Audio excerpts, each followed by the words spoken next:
Vamos juntos abrir as nossas Bíblias no livro de Ruth, capítulo 1. Leremos do verso 1 até o verso 5. Nos dias em que os juízes julgavam, houve fome na terra de Israel. E um homem de Belém de Judá foi morar por algum tempo na terra de Moabe com a sua mulher e seus 2 filhos. Esse homem se chama Elimeleque e a sua mulher se chamava Noemi. Os filhos se chamavam Malom e Quilom, eram efrateus de Belém de Judá. Foram à terra de Moabe, ficaram ali algum tempo, e depois Elimeleque, o marido de Noemi, morreu. Ela ficou sozinha com seus 2 filhos. Eles se casaram com mulheres moabitas. O nome de uma delas era Ofra, e o nome da outra era Ruth, e ficaram ali quase 10 anos. Depois morreram também Malom e Quilom, os filhos de Noemi. E assim ela ficou sozinha, sem os 2 filhos e sem o marido. Vamos orar mais uma vez? Por favor, feche seus olhos, abaixe sua cabeça. Senhor, nós estamos aqui diante da Tua presença nessa manhã, com alegria em nossos corações, porque temos a oportunidade, Senhor, de Te louvar, de Te engrandecer, de dizer o quanto Tu és bom, maravilhoso, único, digno de receber toda honra, glória, força e poder, de declarar a nossa fé, a nossa esperança que não está somente nessa vida, mas também cremos que além de um rio azul, Senhor Deus, existem ruas de ouro, de cristal, o céu aonde nós nos encontraremos eternamente. Mas, ó Deus, nesse momento, queremos, ó Deus, também entender aquilo que o Senhor tem para falar aos nossos corações através das Escrituras Sagradas. E por isso, ó Pai, abrimos o nosso coração, a nossa mente, os nossos ouvidos. Ó Deus, dedicamos a Ti a nossa atenção, nos comprometemos contigo nesse momento, a fim de que possamos entender aquilo que o Senhor tem para cada um de nós. Senhor, essa é a nossa oração, a fazemos em nome do Teu Filho Jesus. Amém. Irmãos, é importante quando lemos esse texto, essa história tão bonita, um livro da Bíblia tão curtinho, apenas 4 capítulos nesse livro. Ele tem início, meio e fim, é contado de uma forma tão leve, tão suave. Como é bom quando nós podemos ler o livro de Ruth de uma tacada só, de uma vez só, porque podemos pegar aquela história que durou mais ou menos 20 anos para acontecer, segundo os estudiosos, em apenas 1 hora. Aqueles que leem um pouquinho mais devagar como eu, aqueles que leem mais rápido, talvez em 30 minutos, 15 minutos. Mas uma história que demorou 20 anos para acontecer. A gente faz uma leitura muito rápida dela e é bom poder entender o início, o meio e o fim. E essa história, ela começa de uma forma bem interessante, porque o livro está dizendo, ou ele vai fazendo referência, logo no seu início, ao tempo em que os juízes governavam em Israel. Que tempo é esse? Esse tempo, esse período de tempo, é o período compreendido entre o final, ali entre a morte de Josué e o início do reinado do rei Saul. Nesse interim, nesse meio tempo, não havia um rei formal, não havia um rei central em Israel. O governo não era centralizado. Na verdade, o próprio Deus fala lá em Samuel que ele, Deus, é o rei do povo de Israel. E à medida que é necessário, Deus levanta um líder, Deus levanta uma liderança, levanta alguém para trazer livramento àquele povo. E nesse período, no tempo de Juízes, o texto vai dizendo para nós que houve uma fome. Houve fome naquele lugar, houve fome naquela época, tempos difíceis. Tempos difíceis, e isso leva aquele homem, aquela família a sair da sua casa. Período de Juízes era um período tão complicado dentro daquela história que a própria Bíblia Sagrada vai dizendo que cada um fazia o que era bom aos seus próprios olhos. Era um tipo de governo diferente, porque você não tinha polícia, você, ainda que tivesse as leis claras, não havia fiscalização para ver se aquelas leis eram cumpridas ou não, então cada um fazia conforme entendia. É nesse livro que nós pegamos histórias completamente discrepantes nas Escrituras Sagradas. Vemos, por exemplo, aquele levita que vai restaurar o seu casamento com sua mulher, mas quando ele entra numa cidade, os homens daquela cidade batem na porta da casa onde ele está hospedado e tentam violentar o levita. E estranhamente, nós não entendemos tão bem assim o momento daquela cultura, mas a mulher do levita é lançada para fora, e ela é violentada a noite inteira até que morre no dia seguinte. A Bíblia diz que aquele levita, ele pega um cutelo, pega uma faca, reparte o corpo daquela mulher em 12 partes e envia cada parte às tribos de Israel. Então acontece uma guerra em Israel, porque todas as 11 tribos se unem para lutar contra os benjamitas. Eles buscam a orientação de Deus, mas a coisa parece meio confusa. Eles lançam o Urim e Tumim para entender aquilo que Deus fala, mas o resultado daquilo é que quase uma tribo inteira foi dizimada. E depois, de uma maneira estapafúrdia, eles também tentam restaurar aquela tribo, mandando mulheres, ou fazendo com que mulheres sejam sequestradas para que se casem com os homens daquele lugar. É estranho, é esquisito. O livro de Juízes parece desordenado em relação à Bíblia Sagrada, em relação a todo o contexto da Bíblia, mas é justamente porque cada um fazia o que achava interessante, o que queria fazer. Sabe, talvez você já tenha ouvido essa expressão, tudo é relativo. Depende do ponto de vista de quem vê. Pois bem, ela não foi cunhada nos nossos dias, possivelmente foi cunhada nos tempos de Juízes, porque ali cada um fazia conforme entendia. A própria religião sofria variação muito grande. O povo de Israel ora adorava o Deus vivo, ora se voltava para as leis de Moisés, mas em outro momento começava a adorar a rainha do céu, começava a adorar o sol, a lua, o Deus Baal.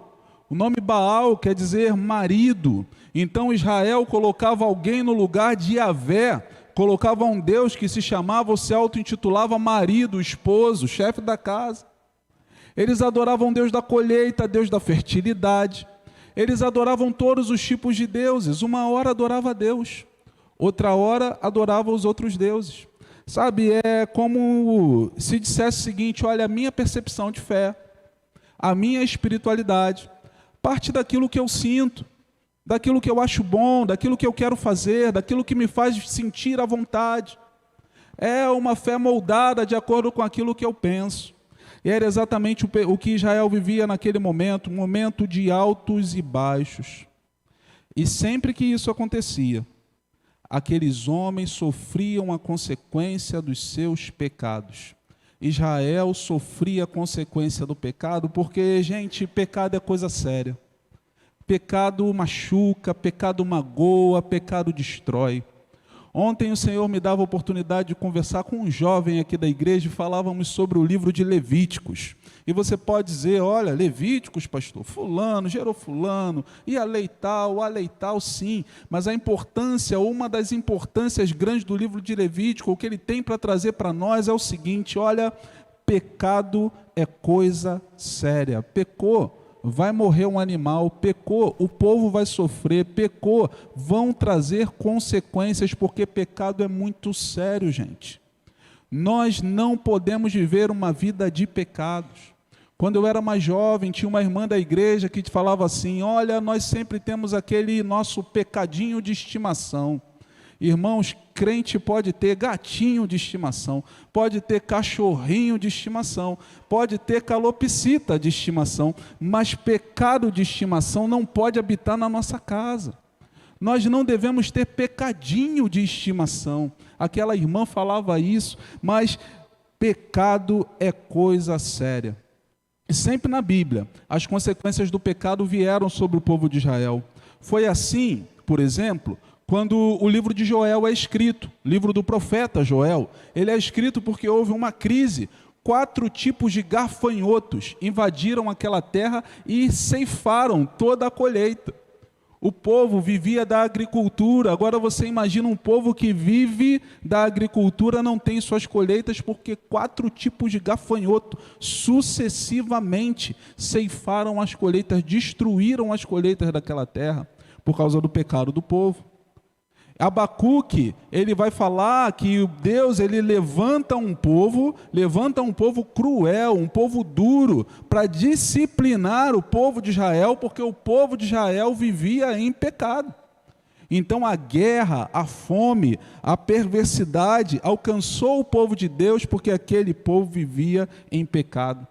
A história que nós amamos tanto, a história de Elias e os profetas de Baal. Elias, ele é alguém que se levanta para condenar o pecado do povo e por causa do pecado não chove. Se não chove, não tem comida, não tem alimento. É fato que as Escrituras Sagradas trazem para nós, de que quando cometemos pecado, de quando o povo vive em pecado, quando o povo vive em desobediência a Deus, quando o povo vive cultivando os seus pecados de estimação no seu coração, esse povo se torna vulnerável a consequências que são negativas e são extremamente nefastas na vida da nossa terra, na vida da nossa família, na vida da nossa igreja, na vida da nossa nação. Irmãos, nós vivemos períodos de incerteza, períodos em que pessoas relativizam todo tipo de pensamento. Sabe, parece que a fé, ela se tornou uma gelatina, não uma base sólida. Não é aquele solo em que pisamos com firmeza, mas é algo que está constantemente variando.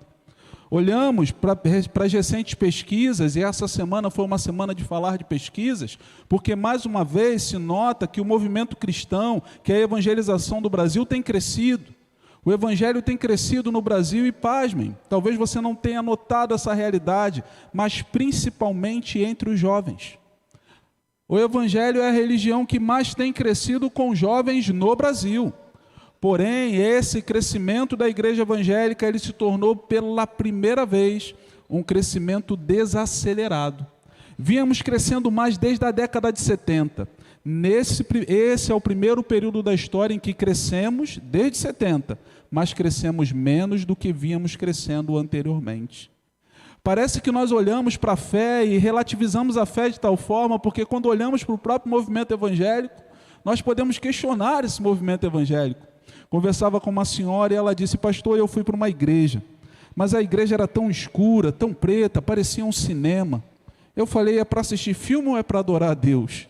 E ela pegou e foi embora para casa naquele dia porque a imagem se confundiu. É claro que aquele estilo de igreja, de templo, atrai um estilo de pessoas diferente da dela, e o importante é que o evangelho de Jesus esteja sendo comunicado e pregado.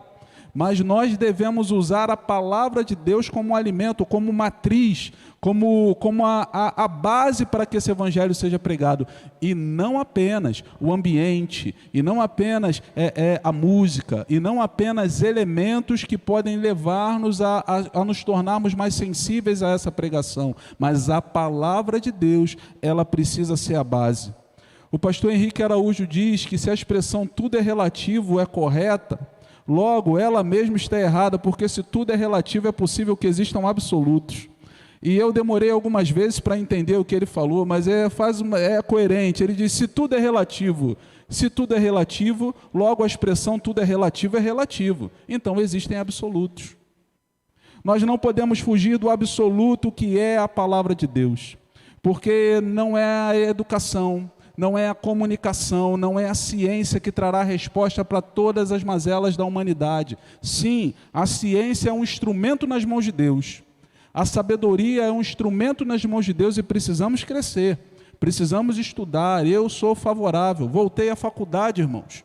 Estou estudando de novo, estou novamente fazendo faculdade, porque entendo que é necessário que nós cresçamos e nos desenvolvamos e aprendamos, mas precisamos entender que mais importante que tudo é basearmos a nossa vida na palavra de Deus, porque a ciência se multiplicou. Hoje nós temos acesso à educação em diversos lugares do mundo que antes não tínhamos. E muitas vezes entendemos, frutos do pensamento do iluminismo, que quando a ciência fosse multiplicada, os problemas seriam resolvidos. Pois bem, quem já ouviu falar de escravidão? Escravidão. Você já ouviu falar de escravidão? Eu ouvi, gosto do tema, li bastante sobre o tema. Mas eu não sei se você sabe que hoje, 2025, em 2025, 50 milhões de pessoas são escravizadas no mundo. Hoje, em 2025, mais da metade desse número são escravos de cunho sexual. A ciência se multiplicou, mais 50 milhões de pessoas no mundo hoje, enquanto você tem liberdade de estar aqui na casa de Deus, estão escravizadas. 733 milhões de pessoas no mundo vivem em situação de fome. E se você colocar nesse número algumas pessoas que têm comida um dia e outro não, esse número pula para 2,33 bilhões de pessoas, é 1/3 da população do mundo. Pastor, de onde são esses dados? Da ONU. A ciência se multiplicou, mas a resposta não foi trazida para o mundo. Irmãos, hoje o lugar onde as pessoas mais sofrem abuso sexual, abuso íntimo, é dentro de um lugar de segurança. Não é no mundo, não é na rua, não é do lado de fora, é dentro da casa. A ciência se multiplicou, mas parece, pelo que as Escrituras Sagradas dizem, que a maldade também se multiplicou. Aquele homem, Abimeleque, ele viu a dificuldade se multiplicando à sua volta. Ele viu que a sua família poderia estar em perigo. E ele resolveu tomar uma atitude. Ele disse: eu vou sair daqui, eu vou resolver esse problema, eu vou para a terra de Moabe, porque lá tem comida. E ele foi. Mas o texto continua. Parece que quando Abimeleque toma essa história, toma essa decisão, ele diz o seguinte: olha, o problema é meu, eu estou vendo esse problema, então eu vou resolver esse problema, na força do meu braço. Eu vou resolver esse problema com as minhas forças. Eu vou resolver esse problema do jeito que eu acho melhor. E ele tomou essa decisão. Certa vez, enquanto estudava aqui, na Visconde de Mauá, aqui perto, do outro lado da estação de trem, conversava com uma menina que acabara de passar na prova da UFRJ, da UERJ. E hoje, muitos dos nossos adolescentes estão fazendo prova da UERJ, que Deus os abençoe lá. Mas essa menina acabara de passar na prova e eu disse para ela: graças a Deus você passou. Ela disse: graças a Deus não, quem estudou fui eu. Quem fez a prova fui eu, não fui Deus não, graças a mim. Aquela menina, ela entendia naquele momento que ela era responsável por tudo de bom que acontecia na sua vida. E que Deus não participava da vida dela, ela colocou Deus de lado para tomar suas próprias decisões. Irmãos, parece, pelo contexto, por todo o texto que empurra, a direção para nós é que era isso que estava acontecendo naquele momento da história. Elimeleque não teve paciência para esperar aquilo que era da vontade de Deus e resolveu tomar uma decisão por conta própria. Quantas vezes nós fazemos a mesma coisa nas nossas vidas? Talvez, como Elimeleque, talvez ele tenha até pensado na Bíblia. Talvez ele tenha até pensado no passado, porque se você abrir a sua Bíblia no livro de Gênesis, capítulo 12, versículo 20, você vai ver que Abraão também tomou uma decisão assim. Houve fome na terra, então Abraão decidiu ir para o Egito. Mas sabe o que aconteceu com Abraão no Egito? Irmãos, o rei do Egito resolveu casar com a mulher dele. E pela misericórdia de Deus não deu tempo de acontecer algo pior.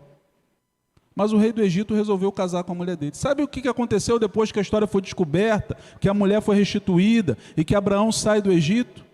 Ele sai com uma mulher, concubina. O nome dessa mulher é Agar. Se você conhece a história da Bíblia, você vai ver que porque mais à frente, Abraão contrai também relações íntimas com Agar, ele tem um filho com ela, isso causa uma divisão muito grande no povo. Mas Abraão foi ao Egito para buscar resolver seus problemas. Isaac, também filho de Abraão, ele tenta ir ao Egito para buscar resolver os seus problemas. Parece que Deus impede que ele chegue ao Egito e ele para num lugar chamado Gerá. E ali naquele lugar, ali naquela cidade, Abraão também mente sobre a sua esposa, dizendo que a sua irmã, com medo de... O Isaac também mente sobre a sua esposa, com medo de morrer. E as pessoas ali naquela cidade descobrem. E graças a Deus algo pior não acontece com a família do Isaac. Irmãos, nós temos que tomar cuidado com as nossas decisões. Nós devemos tomar cuidado com as nossas escolhas. Descer ao Egito nesse contexto, não deveria ser uma possibilidade para o povo de Deus. Tomar as decisões, tomar a rédea da sua vida nas suas próprias mãos, não deveria ser uma possibilidade para o povo de Deus. Nós devemos tomar cuidado com isso.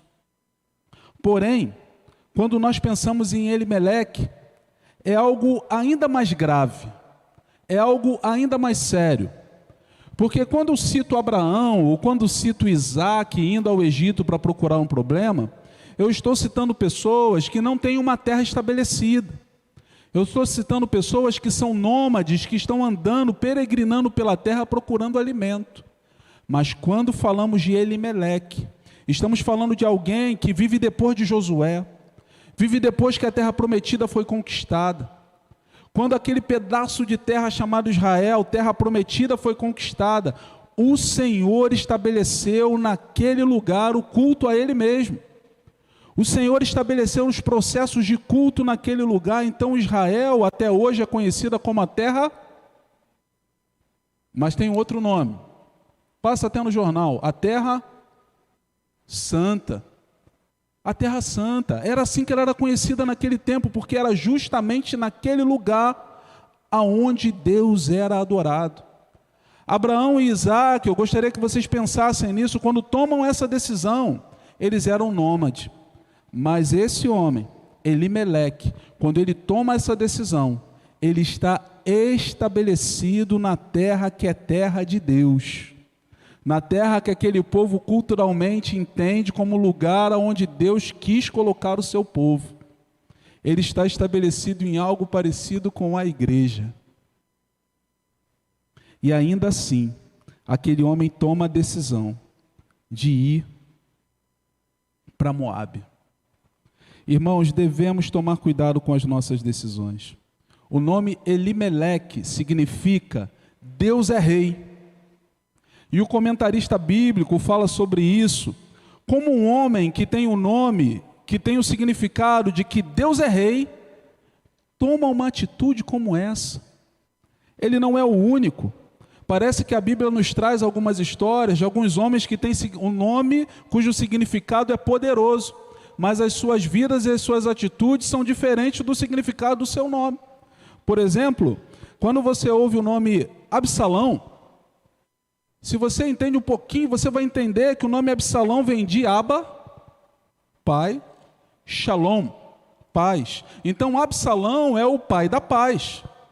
Só que esse Absalão, que é o pai da paz, ele é alguém que propõe guerra contra o seu pai e divide o povo. O nome Adonias, ele quer dizer Adonai, é o meu rei, ou Deus é o Senhor, é Ele que direciona a minha vida. Mas esse Adonias é alguém que tenta usurpar o trono, sem legitimidade para isso. O próprio nome curioso que nos é trazido no Evangelho de Mateus, para falar do prisioneiro Barrabás, é curioso, porque o nome completo de Barrabás, citado na NTLH, é Jesus Barrabás. Então Jesus é aquele que é enviado, o libertador, Yeshua.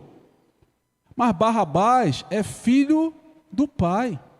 Bar, pai, e Rabá de Aba, filho do pai.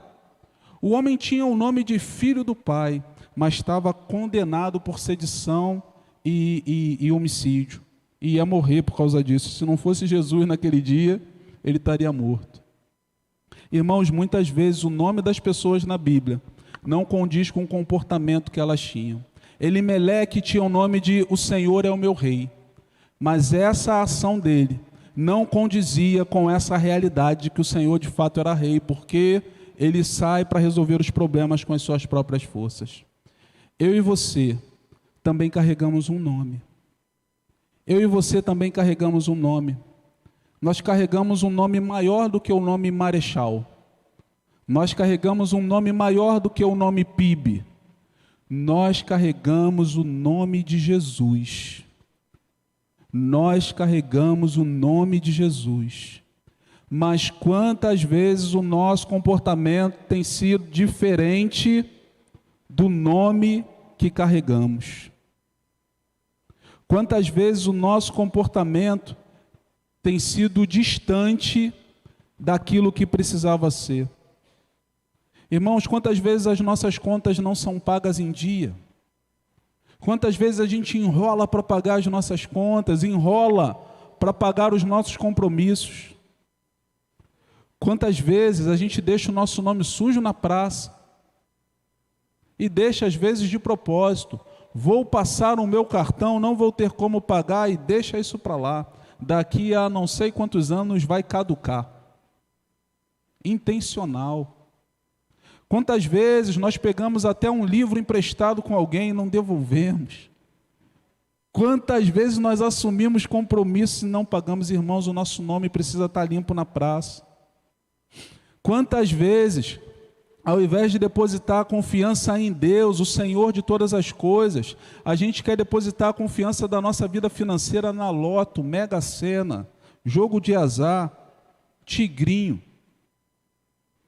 Quantas vezes ali a gente faz a fezinha sem que o pastor veja, como se fosse de fato importante o pastor ver ou não, porque a palavra de Deus o chama de El Roi, aquele que vê.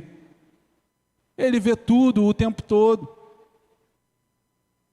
Quantas vezes o nosso comportamento não condiz com aquilo que nós ensinamos, com o nome que nós levamos? Nós, na verdade, devemos e precisamos ser os melhores profissionais nas nossas áreas, os melhores profissionais nas nossas empresas, aqueles que chegam na hora, se possível até antes, aqueles que se dedicam dentro do seu trabalho, ainda que o restante do pessoal esteja morcegando. Era assim que se falava antigamente. Nós devemos nos dedicar ao máximo, como estudantes, como aqueles que vão à escola. Nós devemos ser aqueles que buscam tirar as melhores notas. Nós devemos ser aqueles que buscam ter um comportamento digno de Jesus dentro da sala de aula. Nós não entramos naqueles desafios esquisitos que o pessoal faz. Fizeram um desafio essa semana para os adolescentes de pressionar o peito da pessoa, pressionar até que a pessoa desmaie. Pastor, aonde é isso? Na faixa de Gaza? Não, dentro de uma escola particular no Rio de Janeiro. Nós, os adolescentes da nossa igreja, os adolescentes que levam o nome de Jesus, eles não se propõem a esse tipo de comportamento porque existe um nome maior que eles estão levando. Como lemos há algumas semanas atrás, a palavra de Deus diz que em Antioquia, os cristãos foram chamados pela primeira vez de cristianos, cristianoi, gente de Cristo, povo de Cristo, gente que andou com o Senhor. Assim também nós devemos ser reconhecidos nos lugares onde andamos como povo de Cristo, como gente que andou com o Senhor. É esse amor que precisa estar evidenciado nas nossas vidas e dos nossos corações, irmãos. Tem gente que quando essa pessoa chega no ambiente, a pessoa fala assim: lá vai o flamenguista. Não queira ser chamado de flamenguista. Lá vai, tudo bem, o vascaíno, o botafoguense. Lá vai aquele que pensa à esquerda ou pensa à direita. Lá vai o fulano.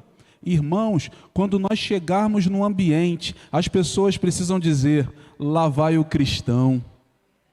Lá vai aquele que é cheio de Deus. Aquele que é cheio de vida, aquele que transforma o ambiente, aquele que eu posso chegar perto dele, porque dele eu vou receber uma palavra de vida. Quando nós chegamos no ambiente, é isso que nós precisamos ouvir. O nome que nós carregamos é o nome do nosso Senhor e Salvador Jesus Cristo, e nós devemos honrar esse nome. Mas o texto caminha, e ele vai dizer que, como não era apenas uma mudança de endereço, não era apenas uma mudança de território, mas era ir para um lugar onde Deus não era adorado. Na verdade, o Deus adorado naquele lugar era o Deus Quemos. Não havia templo para Yahvé naquele lugar, não havia sinagoga, não havia célula, não havia pequeno grupo. Elimeleque levou a sua família para um lugar completamente distante da presença de Deus, onde ele não poderia ser cultuado. Irmãos, a pressão do dia a dia muitas vezes nos leva a querer abandonar a casa do Senhor.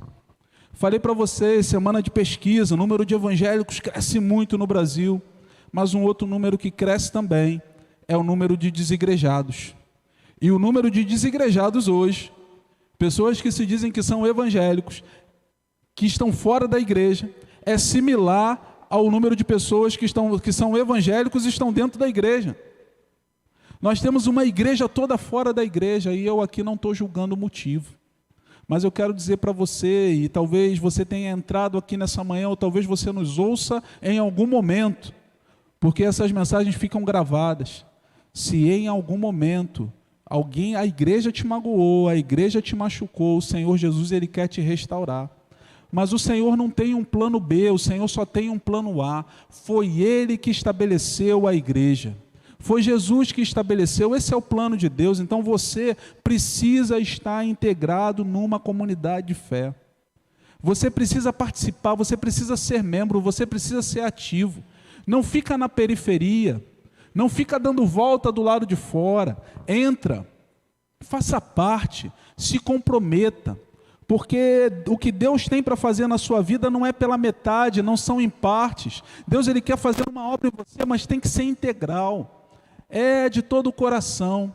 A Bíblia diz: buscar-me-eis e me encontrareis, quando me buscardes com todo o vosso coração. Elimeleque foi para uma terra onde Deus não era adorado, onde o culto a Deus, onde não se prezava pelo culto a Deus do jeito de Deus. Nós precisamos em nossa vida reconhecer que algumas situações só serão transformadas pelo poder de Deus. Algumas causas só serão resolvidas pelo poder do Senhor. Pastor fulano não fala com ciclano há tanto tempo. É o Espírito Santo que tem que quebrantar aquele coração. É o poder de Deus. É dobrar joelho. Pastor fulano não se converte. É poder de Deus. Não é brigando. Não é arrumando problema, confusão. Uma vez, uma menina, um tempo atrás, uma menina, uma criança, ela chegou para mim e falou assim: pastor, eu estou pressionando meu pai. Ela me chamou de pastor na época. Estou pressionando meu pai bebe muito. Meu pai chega em casa, eu fico esperando ele chegar de madrugada. A menina, não estou falando da esposa não. Fico esperando meu pai chegar de madrugada, porque ele bebe muito, ele chega bêbado tarde. E eu pergunto para ele: papai, por que você não vai para a igreja? Papai, por que você bebe? Papai, por que você faz essas coisas? Mas pastor, não está adiantando. O que eu faço? Como é que você responde um negócio desse? Eu expliquei para ela o seguinte, eu falei: olha, eu sou pai. Sabe o que você vai fazer a partir de hoje? Você não vai tentar convencer o seu pai a mudar de atitude. Você vai orar a Deus e vai dizer para o seu pai como você se sente quando aquilo acontece. Diz para ele o que você está dizendo para mim. Pai, eu me sinto triste, eu me sinto chateada, aborrecida, quando eu te espero até 2 horas da manhã para você chegar em casa, porque sem você chegar eu não durmo direito. Começa a abrir o seu coração com seu pai, porque seu pai sendo pai, é nessa hora que ele começa a se levantar para dizer: tem alguma coisa errada. Não é na força da argumentação, não é na força do convencimento, porque você tem 1/3 da idade dele. Ele vai te convencer, mas você pode trabalhar no seu pai o amor que ele tem por você, e colocando isso diante de Deus em oração. Muitas vezes, irmãos, nós deixamos a posição da oração, a posição da luta, a posição da perseverança, porque eu vou para a igreja sozinho hoje, pastor, meu filho não vai, minha esposa não vai, meu esposo não vai, minha mãe não vai, sim, hoje eu vou sozinho. Eu vou sozinho para a célula hoje, vou sozinho, porque eu preciso perseverar. Eu preciso integrar, mas eu preciso perseverar, porque se eu não perseverar, eu não vou chegar até o final.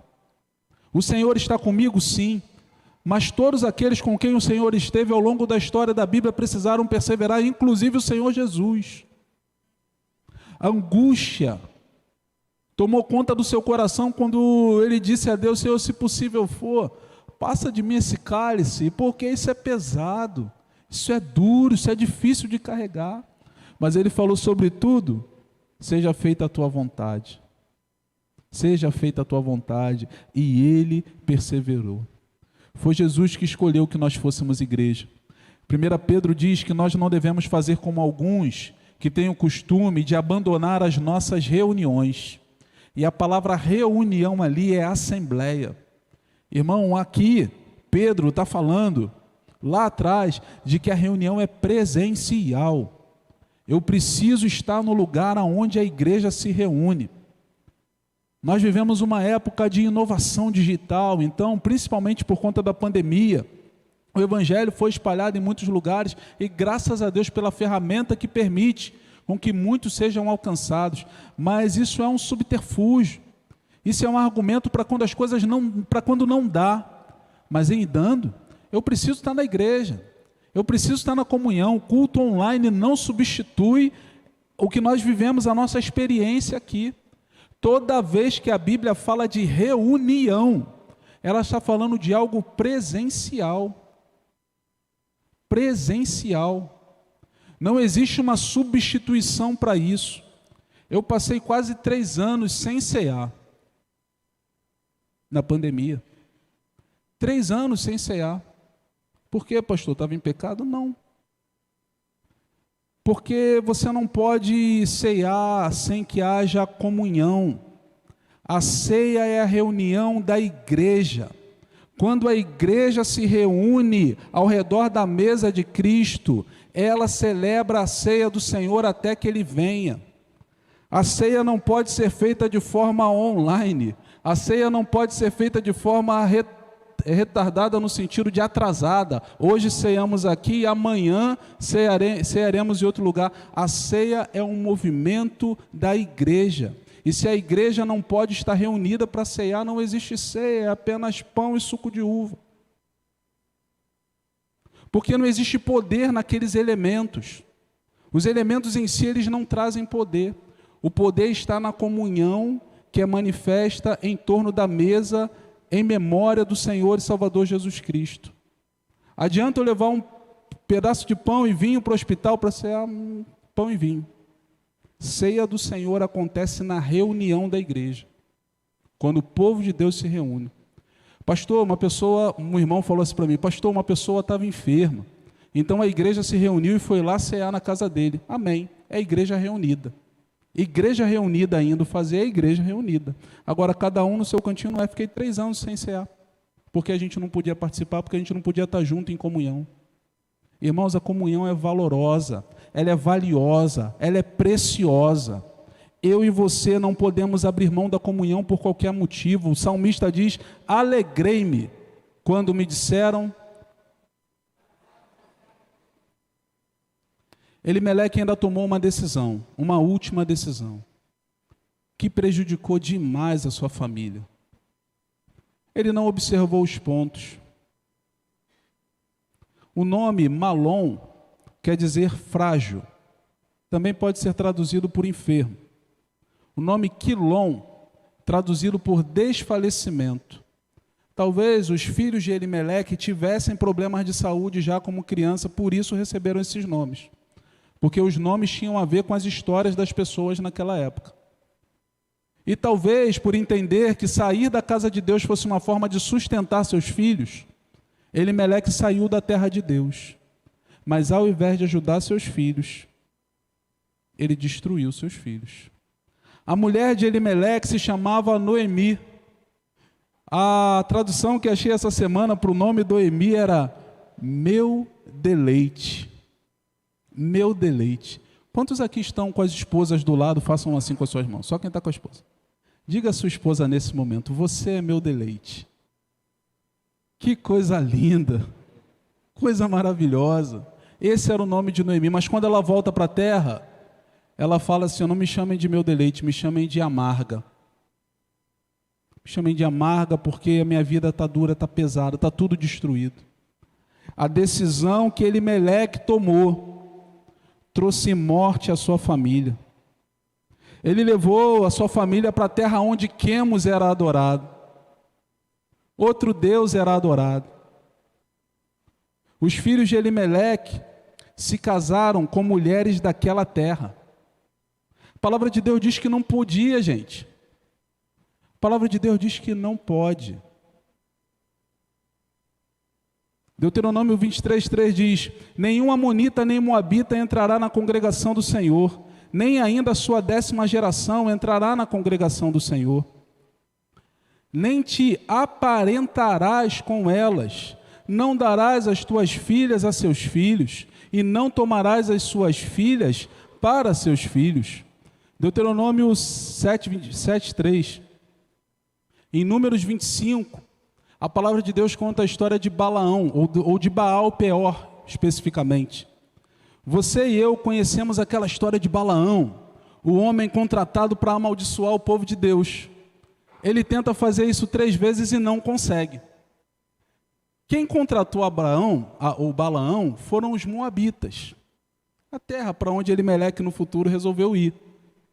E Balaão não conseguiu amaldiçoar o povo de Deus, porque o povo estava alinhado com Deus. Em Números capítulo 25, a Bíblia diz que Abraão agora tem uma nova estratégia. Ele envolve as mulheres moabitas com os homens do povo de Deus. E ali o povo de Deus começa a adorar outros deuses. Aí a mão do Senhor sai de sobre o povo sai debaixo da mão do Senhor. Aí vem problema, vem guerra, vem praga. A Bíblia diz, irmãos, que nós devemos buscar casamento no Senhor. A palavra de Deus diz assim: não entre em julgo desigual. Qual a comunhão que existe entre a luz e as trevas? A Bíblia diz que nós devemos buscar casamento no Senhor. A Bíblia, isso que eu citei é 1 Coríntios 6, do 14 ao 16. Agora cito 1 Coríntios 7, 39. Quando fala no final que a mulher é livre para casar com quem quiser, contanto que seja no Senhor. Certa vez conversava com uma jovem, há muito tempo atrás, e perguntei para ela: você está procurando um namorado, menina? Ela falou: estou procurando um namorado. E o que você espera dele? E ela começou a elencar: que seja bonito, trabalhador, que seja forte. Só faltou falar que seja o Brad Pitt. Ela falou, foi dando as qualidades todas, mas nenhuma daquelas qualidades ela disse que seja crente. E eu falei para ela: você não disse que seja crente? Aí ela falou: não, mas a religião dele é com ele, a minha é comigo. Eu falei: quem é a pessoa mais importante da vida do crente? Ela disse: Jesus. Diga comigo: Jesus. Eu falei: como é que você, que tem Jesus como a pessoa mais importante da sua vida, vai casar com alguém que é indiferente à pessoa mais importante da sua vida? Incoerência. É o que a palavra de Deus nos ensina, é o que a Bíblia diz. Nós casamos no Senhor. Você que é menina, você que é jovem, você que é menino, você que é adolescente, você que está solteiro, esse precisa ser o seu critério número 1. É crente, é servo do Senhor. É assim que a Bíblia ensina. Esse deve ser o seu critério número 1. A partir daí, segundo deve ser trabalhador. Terceiro, deve te tratar bem a família dele. E se der, que ele seja bonito também. Mas não pode ser o primeiro critério, gente. Ela também, tá? O que eu estou falando aqui serve tanto para um como para outro. O comentarista disse que Elimeleque tinha tomado decisões erradas de sair da sua terra. E ele começa a falar, o comentarista vai brincando com o texto, não está na Bíblia, ele diz: quando os filhos de Elimeleque disseram assim: pai, vamos casar com mulheres moabitas. O pai disse: não pode, não podemos casar com mulheres moabitas. Aí eles podem ter dito para Elimeleque assim: mas pai, também não pode sair da terra de Deus para morar na terra de Quemos, né? O nosso exemplo, olha para mim, homem, a sociedade está tentando te esvaziar, está tentando me esvaziar também, mas Deus disse que você é sacerdote. Deus disse que você é sacerdote, não abra mão do seu sacerdócio. Nós precisamos dar o exemplo na liderança da nossa casa. Eu fecho esse sermão, o caminho para o final, porque essa semana eu conversava com um amigo, e ele tem uma filhinha que deve ter os seus 5 anos. E na hora do almoço, como alguns fazem, e eu confesso o meu pecado, muitas vezes eu também, a gente liga a televisão para ver notícia, porque a gente quer ficar informado. Só vem tragédia, mas a gente diz que quer ficar informado. Eu não sei com quem eu aprendi isso, mas eu sei que muitas vezes reproduzo esse comportamento. E ele estava interessado na notícia, pegou, colocou a comida, sentou no sofá, ligou a televisão. E a sua filha de 5 anos falou: pai, desliga a televisão, senta aqui na mesa. Aí ele disse: filha, espera só um minutinho, o papai vai ver a notícia. É a menininha, aquela mesmo. Disse assim para o pai: você tem que decidir o que você quer fazer, pai. Porque você diz para mim que eu não devo ver desenho na hora da televisão, na hora do almoço, porque é hora da família sentar na mesa para ter comunhão. Mas você está aí sentado querendo ver notícia na hora do almoço. O pai disse que humildemente abaixou a cabeça, não falou mais nada, desligou a televisão, levantou e sentou à mesa e foi comer com a menina. Porque existem momentos, como diz aquela antiga canção, em que as palavras não resolvem. A gente tem que ter atitude, e ela foi lá e tomou aquela atitude. Eu e você, irmãos, os homens, vocês são cabeça do seu lar, vocês são sacerdotes do rei. A posição de vocês precisa ser uma posição alinhada, porque as nossas informações, as nossas falas, elas podem se perder com o tempo, mas o nosso exemplo, o nosso testemunho arrasta a nossa geração, arrasta os nossos filhos. Eu fecho esse sermão dizendo para você que Elimeleque saiu da terra de Deus, ele saiu da casa de Deus. Não saia da casa de Deus, independente do problema que você esteja atravessando. O mundo não é o seu lugar. Seu lugar é aqui. Seu lugar é na presença de Deus. Ele levou sua família a tomar decisões contrárias à vontade de Deus. Entenda que você que é líder do seu lar, e muitas famílias são lideradas por mulheres, já não tem mais seus maridos por N circunstâncias, algumas famílias são lideradas por avós, por N motivos, mas você que é líder do seu lar, se posicione, porque é responsabilidade sua orientar os seus, em graus diferentes, dependendo da idade que eles têm. Essas atitudes levaram Elimeleque à morte, e levaram sua família à morte. Mas há esperança? Sim, há esperança. Porque nós cremos num Deus que muda a história. Nós cremos num Deus que restaura a vida.